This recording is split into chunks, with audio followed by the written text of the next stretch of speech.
Ciao ragazzi e benvenuti in questo nuovo video.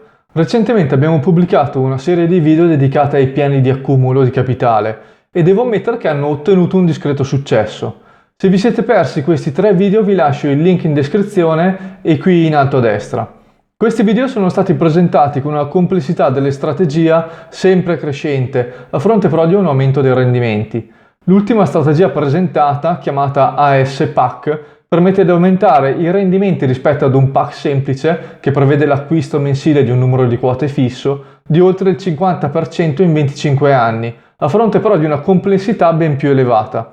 Non è quindi possibile applicare questa strategia semplicemente con una calcolatrice, ma è necessario un foglio di calcoli in Excel. Per chi lo desiderasse, questo foglio di calcolo è disponibile ed è sufficiente che ci mandiate un'email alla casella di posta riportata in descrizione e vi contatteremo per farvelo avere. In questo video parleremo appunto di come si utilizza questo file Excel in modo tale che lo possiate utilizzare senza commettere errori e quindi avviare in autonomia il vostro piano di accumulo. Ancora un attimo di pazienza e ci rivediamo subito dopo la sigla.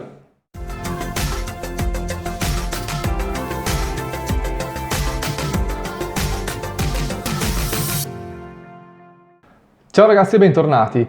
Ovviamente vi ricordo che le informazioni riportate in questo video e in quelli precedenti non devono essere interpretati come un incentivo all'investimento o come dei consigli finanziari, ma hanno il solo scopo di informare ed intrattenere. Bene, possiamo a questo punto passare al file Excel. Il file è costituito da più fogli di calcolo. Quello principale è chiamato dashboard e rappresenta il vostro pannello di controllo del vostro piano di accumulo. Partendo dalla tabella a sinistra abbiamo la colonna con le date, a cui corrispondono i versamenti mensili che dovranno essere eseguiti il primo giorno utile di ogni mese. Le 2 colonne successive rappresentano l'ultimo giorno del mese precedente a quello in cui eseguirete il versamento e i prezzi di chiusura dello strumento su cui stiamo strutturando il piano di accumulo. Vi ricordo che le strategie sono state sviluppate per l'iShares Core MSCI World, il cui ticker è IVDA. Nella colonna potete già trovare i prezzi di chiusura di tutti i mesi a partire dall'inizio dell'anno fino alla fine di ottobre. Nel terzo blocco di colonne viene riportato il numero di quote da acquistare ogni mese, secondo le diverse strategie presentate nei video precedenti, quindi il PAC ottimizzato, lo Smart PAC ottimizzato, AS PAC 1, 2 e 3. Infine trovate una colonna chiamata My PAC in cui vengono riportate le quote da acquistare nel caso vogliate utilizzare una vostra strategia personale. Vedremo questa funzione verso la fine del video. Bene, spostiamoci quindi a destra e vediamo nella parte alta una casella in cui inserire la data di partenza del piano di accumulo. Questa data deve corrispondere con il primo giorno del mese nel quale volete avviare il PAC.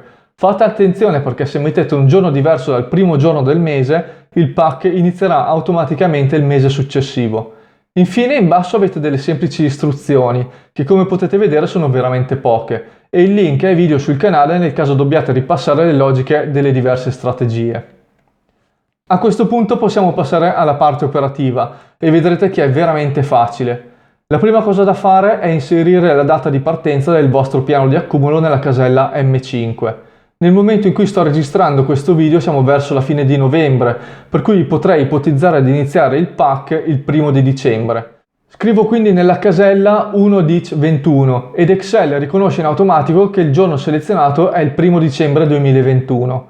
Una volta scelta la data di inizio del PAC, questa non deve essere più cambiata. Se ricordate, alcune strategie utilizzano come riferimento il prezzo medio di carico del vostro portafoglio. Se quindi cambiate la data di partenza modificherete questo valore e di conseguenza cambieranno le quote da acquistare. Quello che dovete fare a questo punto è veramente semplice. Aspettate il 30 di novembre e registrate nella casella D20 il prezzo di chiusura mensile. Ipotizziamo per esempio che sia di 80 euro. Scriviamo quindi questo valore nella casella e quello che otterremo sono le quote da acquistare. Mese per mese dovrete quindi registrare il prezzo di chiusura mensile e acquistare le quote in base alla strategia che preferite, nulla di più. Bene, diamo un'occhiata anche agli altri fogli che troviamo nel file. Come vedete avete 5 fogli arancioni che rappresentano le 5 strategie mostrate nei video. In questi fogli vengono eseguiti i calcoli. Nella parte a sinistra avete le condizioni di acquisto, mentre nella tabella a destra vengono eseguiti i calcoli veri e propri. Per cui mese per mese troverete tutte le informazioni sulle quote da acquistare, il capitale investito, i rendimenti e così via. Al momento la tabella è praticamente vuota, ma vedrete che man mano che passano i mesi si popolerà. Infine in questa casella trovate l'indicazione del numero di quote da acquistare nell'ultimo mese e qui potete trovare una sintesi delle performance del vostro piano di accumulo. Viene infatti riportato il conto totale, composto dalla somma dei soldi versati e dei guadagni maturati. Trovate anche il versamento massimo che avete eseguito durante il vostro PAC e il rendimento totale dell'investimento. Le stesse informazioni le trovate negli altri fogli relativi alle altre 4 strategie. Nell'ultimo foglio invece potete costruire la vostra strategia personale o introdurre delle modifiche nel numero di quote acquistate. In questa parte potete quindi modificare le logiche della strategia andando a modificare le percentuali di variazione del prezzo rispetto al mese precedente o al prezzo medio di carico. In questa colonna invece potete modificare il numero di quote da acquistare. Infine potete forzare il numero di quote acquistate in passato, per cui se per esempio inizierete il piano di accumulo il 1 di dicembre applicando la strategia AS-PAC 3, di cui sono già preimpostati i parametri, ma da marzo avete incominciato ad acquistare 3 quote di questo strumento ogni mese, in questo caso potete semplicemente inserire il numero di quote acquistate nelle celle corrispondenti e inserire nella cella relativa alla data di inizio del piano di accumulo il 1 marzo del 2021. A questo punto la strategia si adatterà di conseguenza suggerendovi le quote da acquistare secondo le logiche definite. Bene ragazzi, per questo video è tutto. Spero che abbiate trovato il file che vi ho mostrato interessante ed utile. Per chi lo volesse vi basta scriverci alla mail che trovate in descrizione e vi contatteremo per farvelo avere. Se il video vi è piaciuto vi chiedo di mettere un bel like e se non l'avete ancora fatto di iscrivervi al canale e cliccare sulla campanella per essere avvisati quando usciranno i prossimi video. Vi ringrazio per essere rimasti fino alla fine e ci rivediamo molto presto.